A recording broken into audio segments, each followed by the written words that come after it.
Objectif News vous présente l'interview immobilier.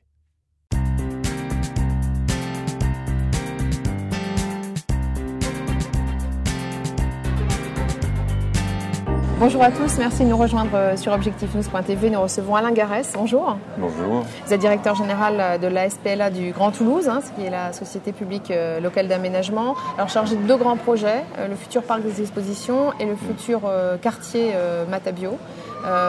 Deux dossiers qui pèsent lourd à la fois pour l'avenir de l'aménagement urbain de Toulouse et puis lourd aussi financièrement. Peut-être abordons d'abord le parc des expositions dont on vient de connaître le nom de l'opérateur. Ce sera le GL Events. Ce projet sera assez structurant pour l'aspect événementiel, le tourisme d'affaires à Toulouse. Quel est votre rôle par rapport à ce dispositif ? Alors, la SPLA est chargée par le Grand Toulouse de réaliser ce projet. Jusqu'à la construction ? Jusqu'à la construction, y compris la construction, et surtout d'ailleurs, et y compris d'ailleurs aussi l'aménagement de ce qui est situé autour, puisqu'un projet comme ça ne se conçoit pas sans imaginer ce qu'on va faire autour. Il y a une partie des équipements qu'on va réaliser pour ce projet, notamment le prolongement du tramway par exemple, qui vont évidemment servir aussi à desservir, à apporter de nouvelles dessertes au quartier environnant. Mais enfin, le projet lui-même, pour l'instant, donc ça fait partie des très grands projets qui vont, on peut dire, donner à Toulouse un rang de métropole européenne. C'était un des éléments qui lui manquait jusqu'à maintenant. Donc le projet, on le connaît un petit peu. Vous savez qu'il a fait l'objet d'un concours qui a été jugé en 2011. C'est un très grand architecte qui va le réaliser, Rem Koolhaas, avec l'atelier OMA. C'est le nom de son atelier, Office for Metropolitan Architecture. Et ça va être, on peut dire, un des grands enjeux majeurs du développement de notre agglomération dans les années à venir.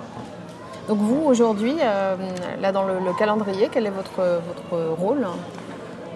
Nous, on a été chargés par le Grand Toulouse de le construire. On a reçu mandat en ce sens. Et donc, on est en train de travailler, d'une part, avec l'équipe de maîtrise d'œuvre, donc avec OMA, et les architectes toulousains et les bureaux d'études qui travaillent sur ce projet pour le mettre au point, puisque le concours, on l'a retenu sur un stade d'esquisse. Maintenant, il faut préciser ce travail. On est à un niveau, ce qu'on appelle l'avant-projet sommaire, à peu près, d'une part.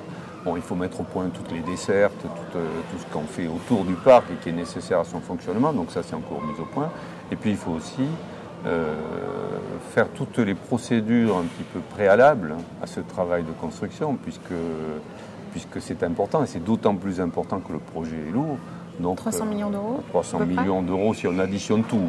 Le parc lui-même, c'est 160 en coût de travaux, 207 en coût d'opération. Et après, si on ajoute le tramway c'est 15 millions de coûts de travaux, 19 millions de coûts d'opération, plus toutes les voiries, plus etc., on arrive à un peu plus de 300 millions. Les entreprises régionales peuvent espérer participer à ce chantier ? Quand je dis 160 millions de coûts de travaux, c'est 160 millions de chiffre d'affaires pour les entreprises de BTP régionales, ça c'est clair. Elles pourront se positionner sur ce dossier à quel moment ? Quel est le calendrier ? Alors, on va commencer à construire quelque part dans le deuxième semestre 2014. Il y a aussi un autre chantier sur lequel les entreprises seront sollicitées. Alors peut-être à plus long terme, vous allez nous le dire, c'est le futur quartier Matabio, autour de la gare, la future gare LGV également. Là, un schéma directeur a été élaboré. Que prévoit-il ? Alors pour l'instant, le schéma directeur de ce qu'on appelle Toulouse Euro-Sud-Ouest maintenant. C'est un projet qui a un nom, par référence un petit peu à Euro-Atlantique à Bordeaux, Euro-Méditerranée à Marseille, voilà, ce sera Toulouse Euro-Sud-Ouest. Ce qu'on a mis au point pour l'instant, c'est un schéma directeur d'organisation de ce pôle d'échange multimodal, puisque ce n'est pas seulement une gare, c'est un lieu où vont arriver non seulement les TGV, mais aussi les TER, et leur trafic va doubler aussi d'ici 2020, et aussi encore les transports publics urbains, plus bien sûr la voirie, les vélos, les piétons, etc. Donc c'est tout ça qu'il faut faire fonctionner ensemble, et le schéma directeur auquel il est arrivé donne un petit peu les grandes lignes de cette organisation, et prévoit, même si ce n'est pas encore une mise en forme, prévoit quand même les grands contours de ce pôle d'échange multimodal. C'est-à-dire la superficie, par exemple, des nouveaux bâtiments, la répartition habitat Alors, et bureaux. on a aussi arrêté, oui, un programme pour le projet urbain, qui là aussi est dans les grandes lignes, mais enfin qui nous donne quand même quelques indications, notamment, oui, les surfaces de bureaux qu'on va construire. Combien ? Alors, en bureau, le chiffre qui est fixé pour l'instant dans le programme, c'est de 300 à 400 000 m² de bureaux. Enfin, peut-être même davantage, suivant. Ça ne se décrète pas complètement, il faut arriver... Certains disaient que ce n'était pas assez. Alors, il y a eu une polémique sur le thème de l'abandon du quartier d'affaires. Ce qu'il faut dire clairement, c'est qu'on a abandonné le terme de quartier d'affaires, parce que les quartiers d'affaires, c'est une notion des années 70, et on sait bien que ça ne marche pas. Lyon l'a fait avec la Pardieu, justement, dans les années 70. Maintenant, ils sont en train d'essayer d'en faire un vrai quartier tout court, c'est-à-dire un quartier qui est animé, où il y a des gens qui viennent... Il ne faut pas seulement qu'il y ait des affaires. Voilà. C'est pas les affaires qui font à elles seules la vie de la ville. Donc Lyon est en train d'essayer de transformer la Pardieu en vrai quartier. Et nous, ce qu'on veut faire, c'est un vrai quartier central. Pas n'importe quel quartier, c'est un quartier avec des fonctions centrales, mais un quartier qui va comporter une composante tertiaire, oui, très importante, 300, 400, peut-être 500 000 m² de bureaux. Aujourd'hui, il y a 300 000 m² de bureaux dans la totalité du centre de Toulouse. Donc, c'est-à-dire qu'on crée plus que l'équivalent de la totalité du centre de Toulouse. C'est-à-dire qu'on recrée l'offre quasiment de doubler finalement oui, on crée l'offre de bureaux qui n'existe pas en centre-ville à Toulouse et qui manque. Tous les opérateurs sont d'accord là-dessus. Donc ça, on le fait, il n'y a pas d'ambiguïté là-dessus. Simplement, on ne fait pas que ça.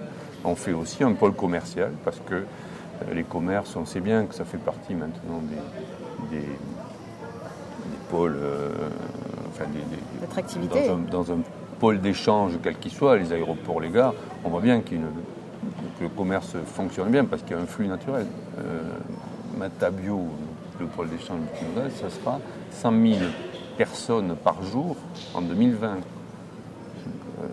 Voilà, ça fait un flux naturel qui évidemment entraîne la présence du commerce. Quoi. Et des logements ? Et des logements. Alors les logements, on prévoit entre 5 et 10 000, suivant qu'on considère ce qu'on va pouvoir construire sur des terrains libérés, aux abords immédiats du pôle multimodal, ou ce qui va se faire par densification naturelle de ce qu'il y a autour. Et concrètement, ces nouveaux bâtiments sont construits où ?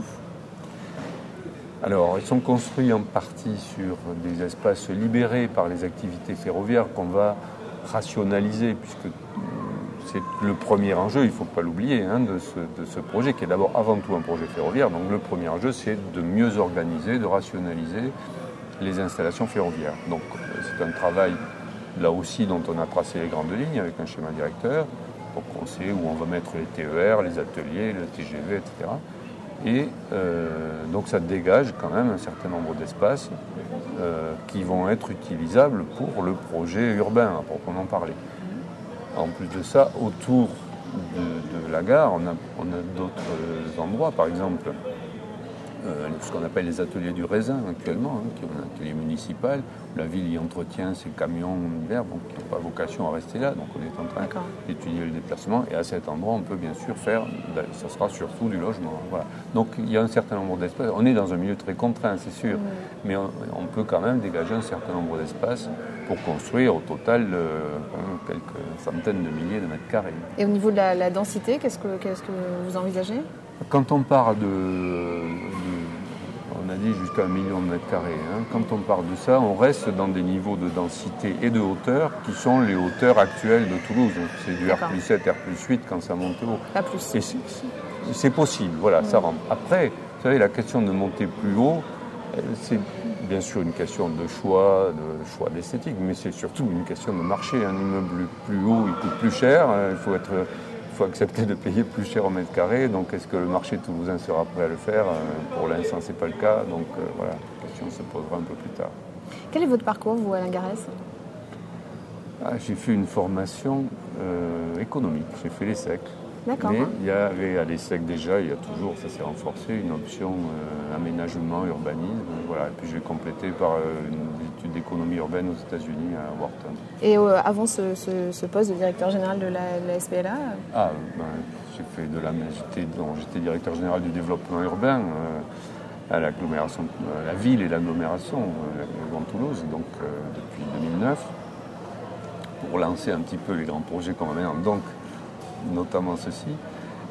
Et avant ça, j'étais directeur de l'ASEM Constellation, qui a autour de l'Aéroconstellation, avec l'implantation de l'usine VA 380 qui a développé tout ce secteur du Nord-Ouest. C'est passionnant de créer la ville.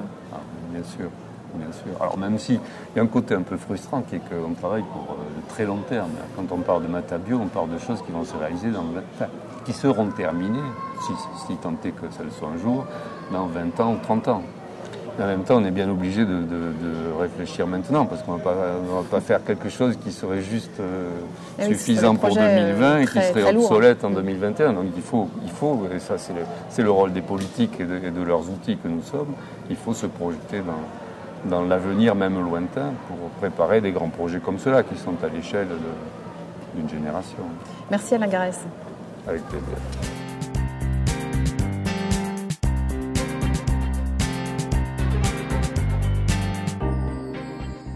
Objectif News vous a présenté l'interview immobilier.